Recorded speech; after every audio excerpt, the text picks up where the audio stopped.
Okay, today I have something here that's definitely something you will probably not see. And I'll open it up and show you what it is. Right now what you're probably thinking it's just a box with kind of a door thing here. And it's a little bit crummy. But I'll open it up and I'll show you what it is. Okay, first up here we have this little button that we push. There we go. I open this up. And now you're seeing a little bit more of the inside.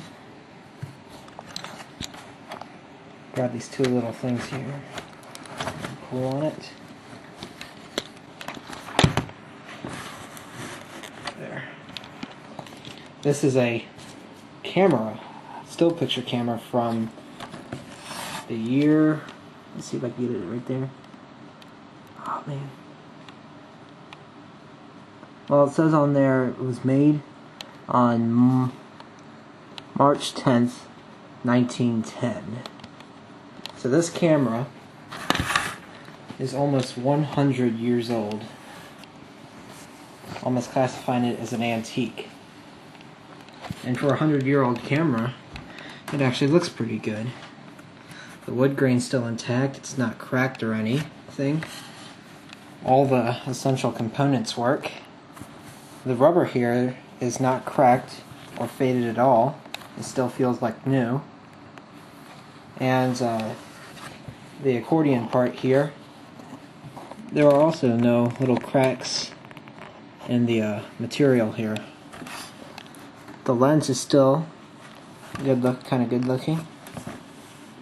And that shutter works. And you have your little viewfinder. Now this is probably the one bad part that doesn't work is the viewfinder. It's a little bit dirty on the inside. And also there used to be a leather wrapping around this camera here. But over the years it faded away. So basically this part here opens up. And there will be a huge negative on the inside. My dad used to use this camera a long time ago when he was a lot younger, and he actually did use the camera for just daily purposes. And one time he contacted Kodak, which is what the company made this camera, and he requested for more negatives. They said to him, "Sorry, we don't make that anymore." That was back in the year 1976. So they haven't made film for this camera for over 32 years. So like I said, it's in rather good condition. It's also fairly technologically advanced for its time period. You're thinking getting out of the 1800s where they had no frame speeds at all. This one actually has several frame speed settings. It will go, right now it's set to 25, but it will go all the way up to 100 frames per second. That means you'll be allowed to smile. So basically, once you get this thing open, you use the viewfinder here, which has little mirrors in it, and you'll see the person in it, and that's how you line him or her up. And then you take this, it's a diaphragm. It pushes air on this little piston here, and pushes this little piston up, and pushes this down, which actuates this, which opens the shutter, as you can hear. So let's see if we can see it working in there. See?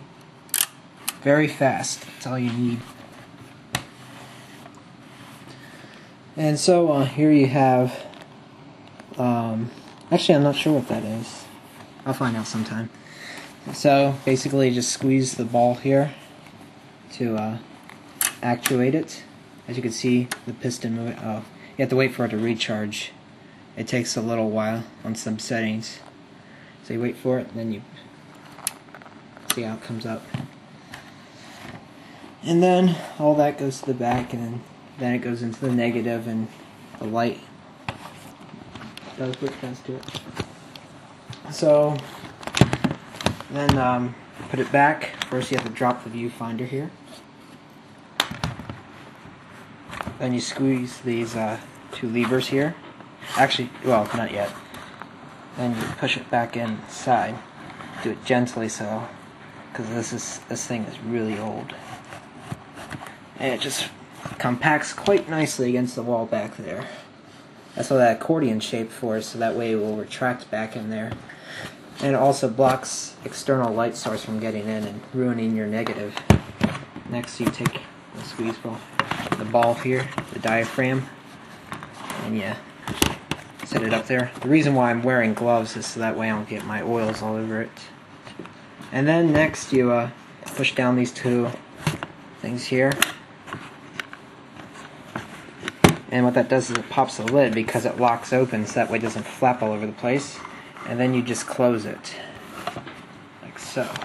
What that does is it snaps up there.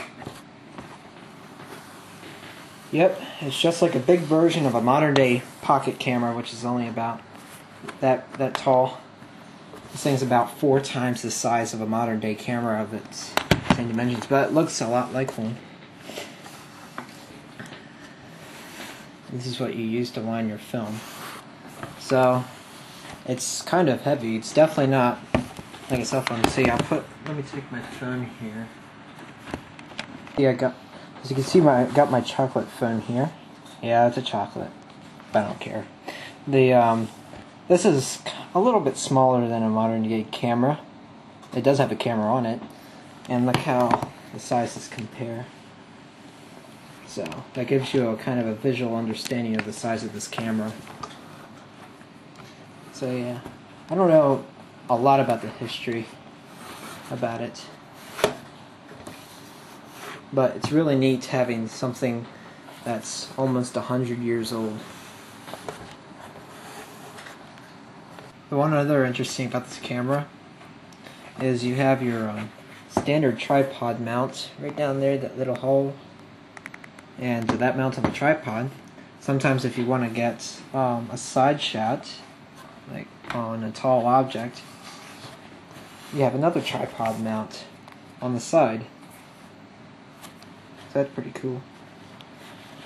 I don't think too many modern cameras have that. So basically you just take it, mount it on the side, and and then you take a picture like that.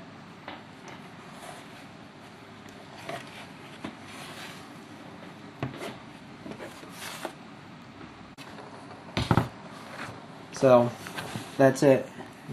My dad's 1910 Kodak camera.